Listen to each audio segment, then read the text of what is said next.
Hello, Worcester Mennonite Church, and welcome to week 15 in God's story of grace. This week, we are reflecting on the life of Samson, and in particular, we are thinking about Judges chapters 13 through 16, and also Hebrews chapter 11. Our focus is going to be on the tension between Samson's strength, but also the failures and struggles he has with being set apart as he was called to be from birth, and how that leads to gradual sliding away from where he was hoping to be. And then at the end of his life, this difficult, tragic situation of being blinded and finding himself among the Philistines. And in a moment of lashing out towards them, we see this conclusion to his story. And so as we think about all this, I'd like for us to reflect on the period of the Judges, because since we're in the book of Judges, we should just think a little bit about that period. It comes after Joshua and the conquest of the land of Canaan.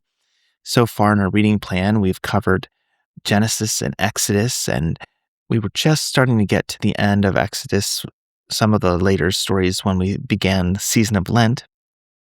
I had a little bit of an interlude for the season of Lent. But now as we jump into this new series on Sunday school stories, we will see how the Israelites are entering a new era, the era of the Judges, and it's defined by extreme instability, political instability, spiritual inconsistency. And in Judges chapter 21, verse 25, we have this famous quote, "Everyone did what was right in their own eyes."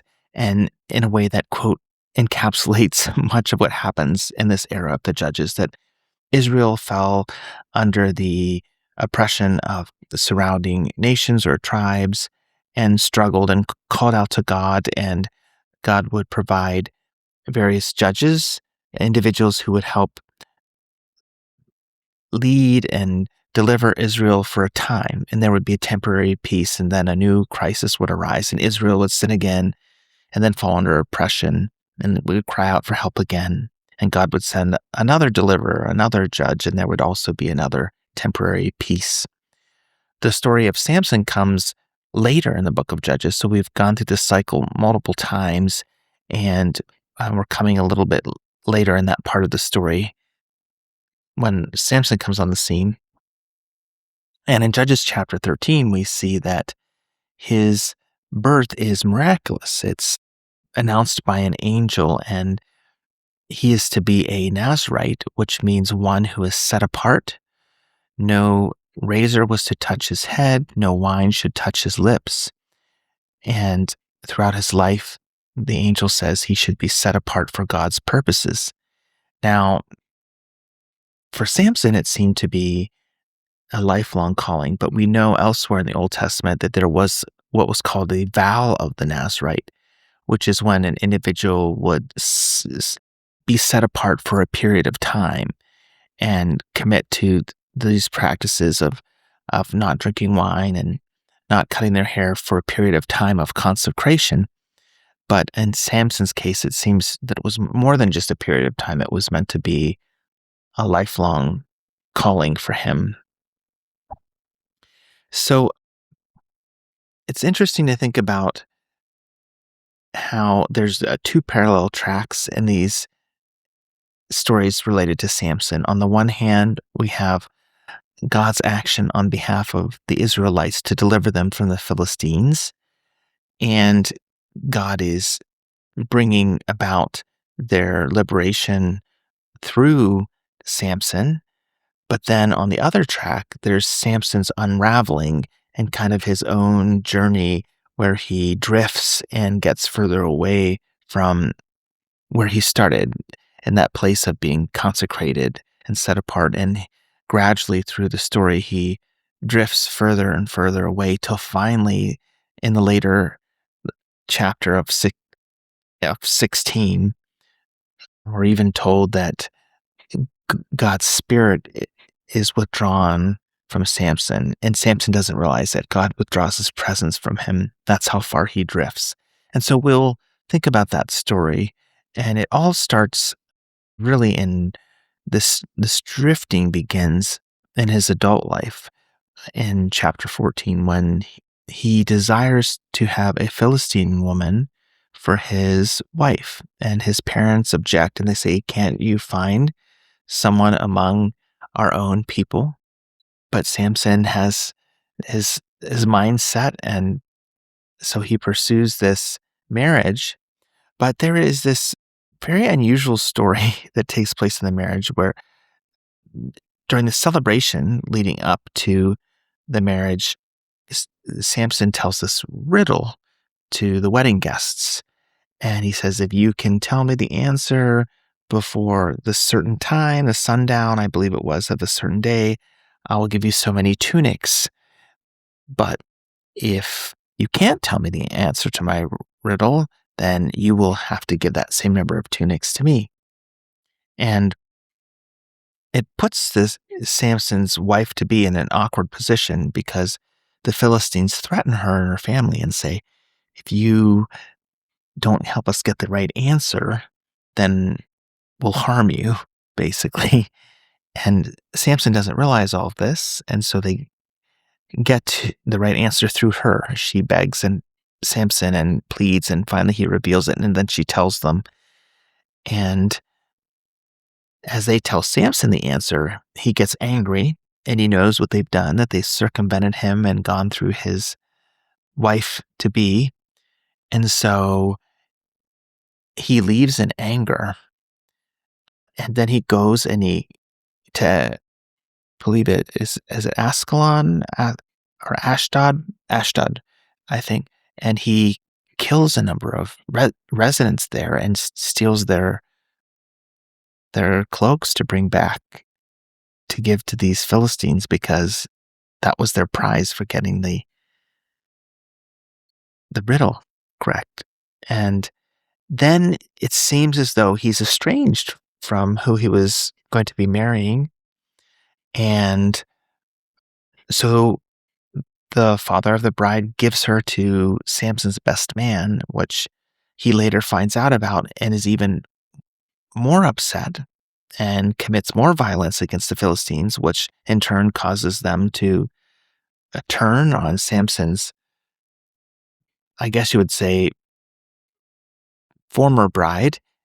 They never went through with the marriage, and so they kill her and her family, and Samson is enraged, and he returns and brings vengeance upon the Philistines. And it's this cycle of violence that we see where Samson lashes out because of circumstances he's frustrated over.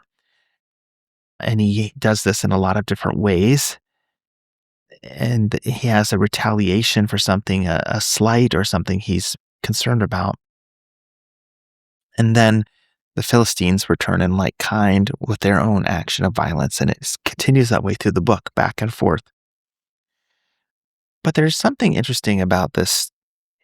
As we were talking earlier, that the nation of Israel in the time of the judges was going through its own cycle of sin, and then of oppression and of calling out, and then of deliverance. And it's almost as if Samson is becoming, in a way, an example on an individual level of the people of Israel as a whole. And the cycle of violence that he gets caught in with the Philistines kind of mirrors or parallels the sinful cycle that Israel at large is getting caught in. And it seems, and as much as Samson is getting distracted from his calling to be set apart to God, as much as he focuses on his whims, and we'll see as we go further into our readings for this week that it often revolves around his relationships with the Philistine women that he wants to be with, that he drifts, and this is that parallel track that I was talking about earlier. He drifts, but God still, in a mysterious way, is bringing greater liberation for his people through Samson as the Philistines are put in check by Samson, even though Samson's decisions are very egocentric and self-focused and not focused on God's purposes. God still, in a larger sense, uses these circumstances to bring about more deliverance for his people. So it's this strange, almost enigma in the story between what God is achieving and what Samson is doing. So by the time that we get to Judges chapter 16, we know that Samson has had this cycle of violence, that he had this one person he had liked before that he wanted to marry, and then by chapter 16, he falls in love with a woman named Delilah. And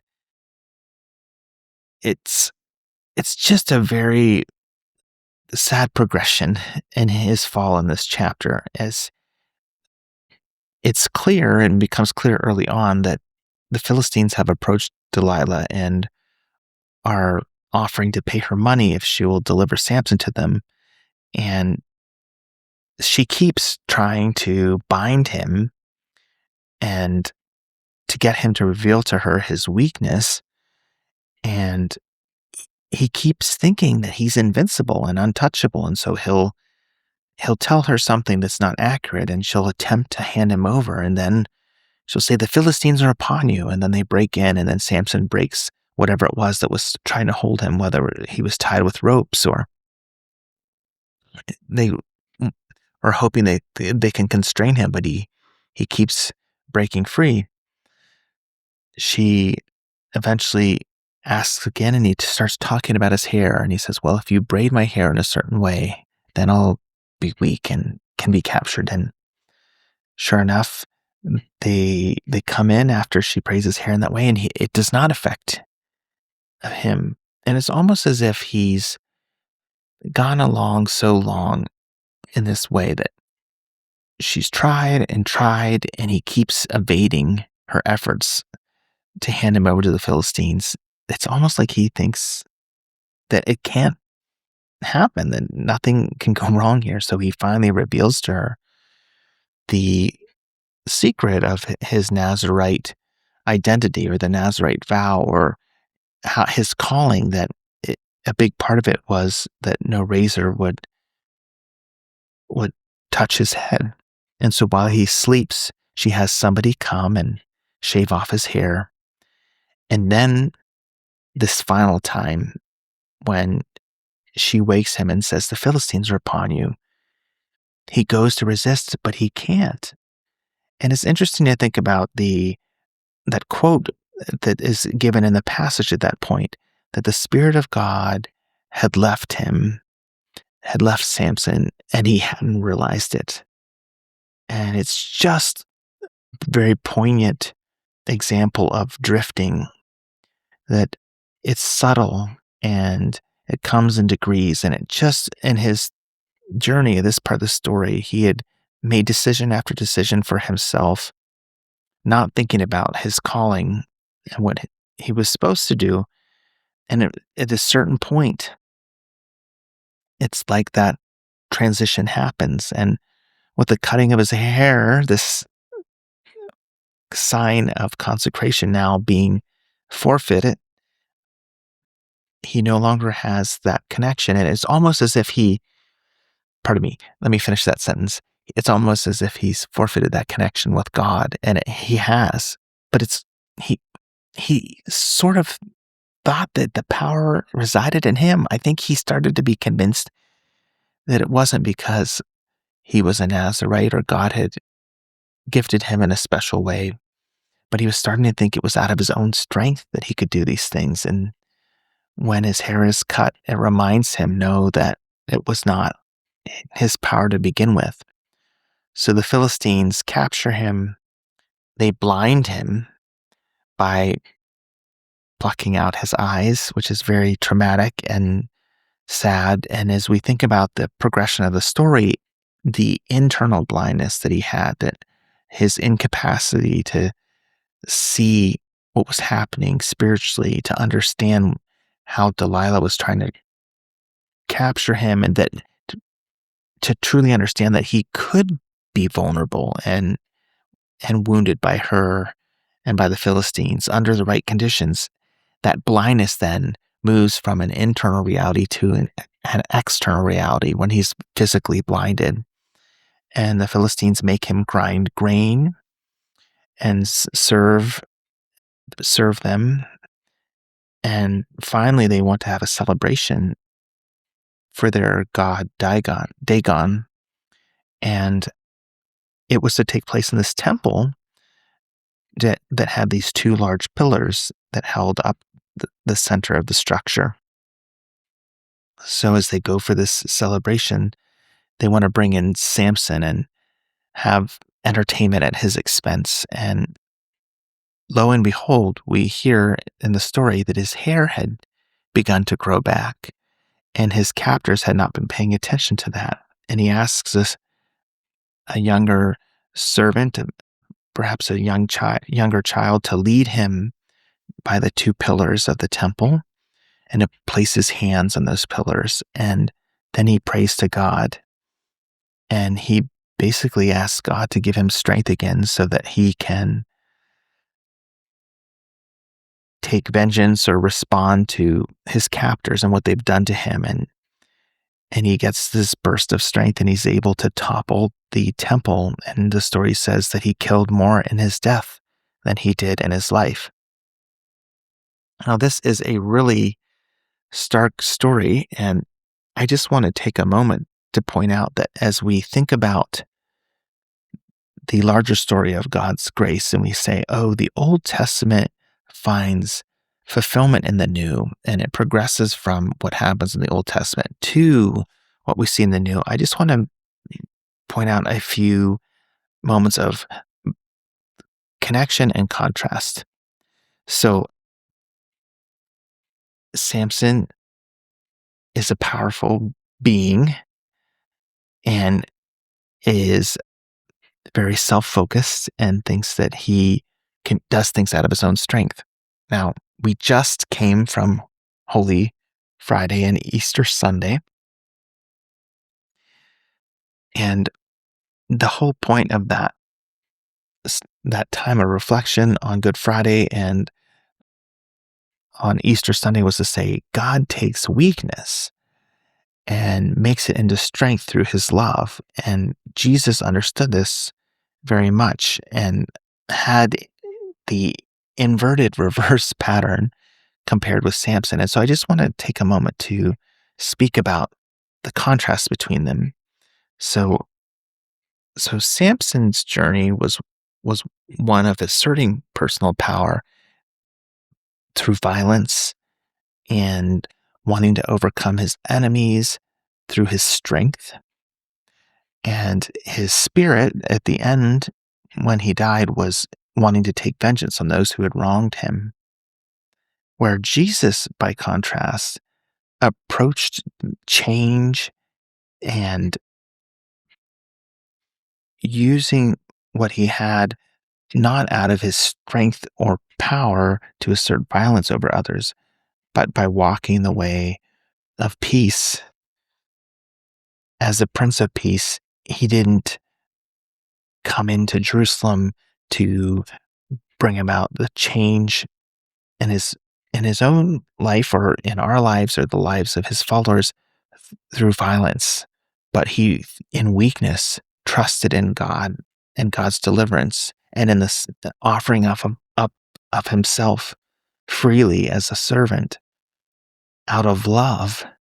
His weakness became ultimate power in bringing deliverance and freedom. And instead of a mindset like Samson of wanting to kill his captors, when he hangs on the cross, he forgives those who have crucified him, and he prays to the Father that the Father would would forgive them because they didn't understand what they were doing. And so you have these two images, one of Samson with his arms on the pillars,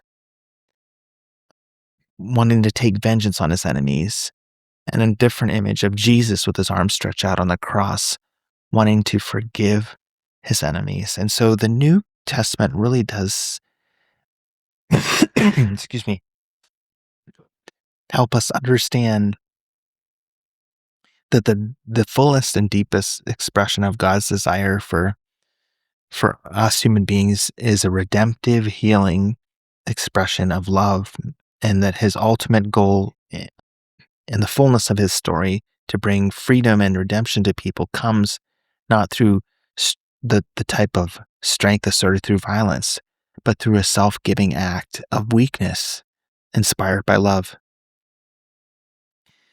Now, it's interesting, before I close the video, just to highlight our last reading of the week from Hebrews 11, which says that Samson is actually named among the faithful.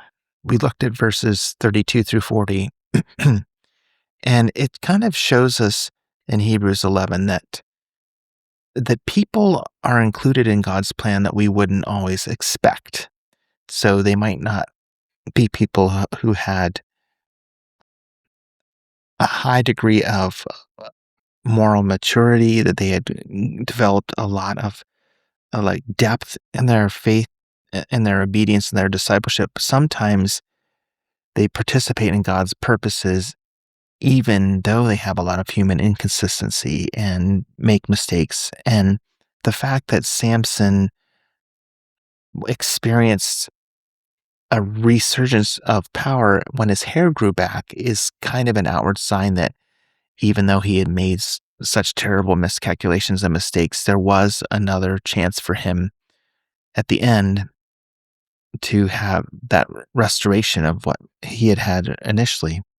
Now, we just said, in light of the gospel, that Jesus lives out another pattern in the new covenant. But just in terms of understanding this reading from Hebrews, the author of Hebrews is saying, look, in the past, there are many different examples of people of faith. It's some of them even like Samson, who they somehow, even despite their flaws, were used by God in bringing some amount of liberation to the people of Israel in their time of struggle, and were somehow used by God and part of that story.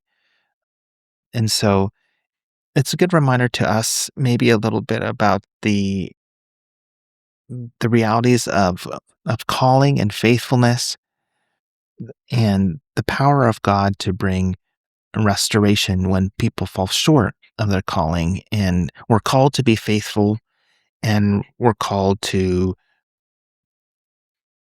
turn back when we make mistakes, and to try again. But even when we fail and don't understand or miss that opportunity, God continues to give us grace and another opportunity, another chance, and doesn't give up on us. And so it's a powerful story of that aspect of faith.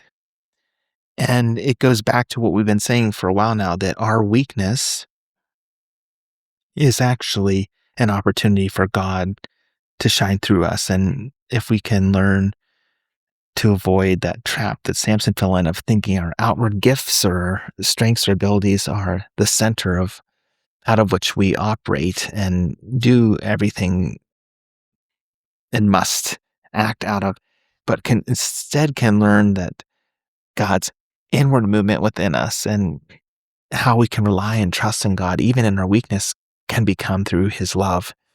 Very powerful in our lives. That it's a very different pattern, but it's a very life-giving way to live. And it's ultimately what Jesus calls us to in the New Testament, the New Covenant. So I want to thank you for taking this time to reflect with me on the story of Samson. I'm really looking forward to the sermon time this Sunday, because I want to take chapter 16 in particular and do a little bit of a deep dive into that progression that Samson has of movement from strength to weakness to restoration and make even more connections with the person of Jesus than we were able to do in this video. But anyway, I look forward to that. And I look forward to hearing any of your comments that you might have or insights as we continue on this journey together. I'm so happy that we've been able to get this far into it now, 15 weeks. And I look forward to continuing to go further on this journey with you. Thank you so much for listening. And may God bless you richly in the week ahead and as you continue to engage with His Word. Thank you. And until next time, goodbye.